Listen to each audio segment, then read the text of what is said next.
ਤੁਹਾਨੂੰ ਕੀ ਲੱਗਦਾ ਹੈ ਕਿਉਂਕਿ ਜੋ ਆਗੂ ਅੱਜ ਮੋਰਿੰਡਾ 'ਚ ਇਕੱਠੇ ਹੋਏ ਸੀ ਉਹਨਾਂ ਨੇ ਸਾਫ਼ ਸੁਨੇਹਾ ਦੇ ਦਿੱਤਾ ਹੈ ਕਿ ਸਾਨੂੰ ਇਹ ਹਾਈ ਕਮਾਂਡ ਦਾ ਫੈਸਲਾ ਮਨਜ਼ੂਰ ਨਹੀਂ ਹੈ।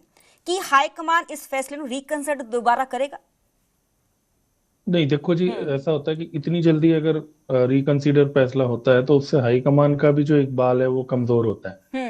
तो अगर उन्होंने फैसला करा है तो फिर अब इतनी जल्दी मुझे नहीं लगता कि फैसला चेंज हो जाएगा, क्योंकि अगर चेंज ठीक होगा है। तो फिर राजा वड़िंग के सपोर्टर इकट्ठे होंगे। तो असली कहानी वही है जो सर ने बताया, लड़ाई प्रधानगी की है ही नहीं।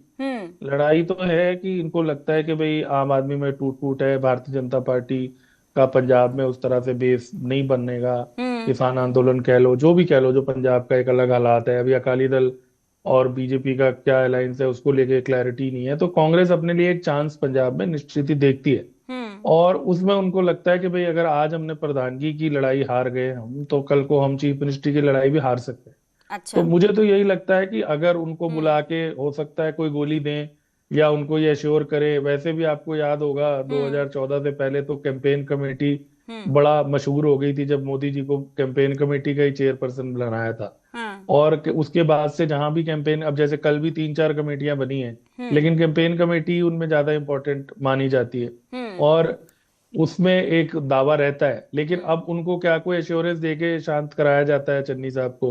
क्योंकि देखो, चन्नी साहब को तब भी मौका देने वाले राहुल गांधी थे, चाहे वो एससी कार्ड पे दिया या जैसे भी दिया। जब आपको मालूम ही है कि अमरिंदर सिंह जी के बाद कई नाम चल रहे थे, पर्चियां भी डली थी, कितना कुछ हुआ था उस टाइम। कोई चीफ मिनिस्ट्री की ओथ लेने निकल गया था, कोई फलाना हो गया था, बड़ा तमाशा हुआ था अगर आप रिकलेक्ट करो तो। जब सिद्धू साहब भी बहुत, नवजोत सिद्धू भी बहुत लाइमलाइट में थे उस समय। तो असली कहानी तो चीफ मिनिस्ट्री की है। अब अगर तो हाईकमान ये समझा पाता है कि भाई अगर आपस में प्रोफेसर लड़ोगे तो गुरमीत फिर ਕੀ ਤੁਹਾਨੂੰ ਨਹੀਂ ਲੱਗਦਾ ਕਿਉਂਕਿ ਸ਼ੁਰੂ ਤੋਂ ਹੀ ਰਾਜਾ ਵੜਿੰਗ ਦਾ ਵਿਰੋਧ ਹੁੰਦਾ ਰਿਹਾ ਹੈ। ਹਾਲ ਫਿਲਹਾਲ ਕੁਝ ਮਹੀਨੇ ਪਹਿਲਾਂ ਇੱਕ ਕਲਿੱਪ ਬਹੁਤ ਤੇਜ਼ੀ ਨਾਲ ਵਾਇਰਲ ਹੋਈ ਸੀ ਚੰਨੀ ਦੀ, ਜਿਸ 'ਚ ਉਹ ਜ਼ਿਕਰ ਕਰ ਰਹੇ ਸੀ ਕਿ ਪੰਜਾਬ ਕਾਂਗਰਸ 'ਚ ਜਿੰਨੇ ਵੀ ਵੱਡੇ ਵੱਡੇ ਅਹੁਦੇ ਨੇ ਉਹ ਜੱਟ ਸਿੱਖਾਂ ਨੂੰ ਹੀ ਦਿੱਤੇ ਗਏ ਨੇ। मैंने पहले ही कहा कि आज की तारीख में कास्ट पॉलिटिक्स रहती है। यही सोच के चन्नी साहब को चीफ मिनिस्टर बनाया गया था। उस समय उनके फेवर में वही बात गई थी, क्योंकि ज्यादातर मुख्यमंत्री पंजाब में जाट समुदाय से बनते रहे। लेकिन चन्नी साहब भी कोई कमाल तो कर नहीं पाए थे उस टाइम पे, अगर देखें, चाहे उनको कम टाइम मिला था। दूसरा, चन्नी साहब के जो विरोधी हैं उन्होंने अपने तर्क दिए कि भाई उनके खिलाफ केस चल रहे हैं, ये है वो है।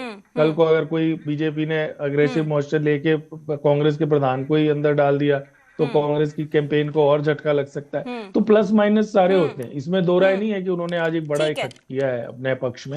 लेकिन कितने लोग उनमें से पार्टी छोड़ने को तैयार। अच्छा, दूसरा इसमें एक इम्पोर्टेंट बात ये भी है कि अब ऑपरेशन लोटस पंजाब में कब से शुरू होगा या हो चुका है ना?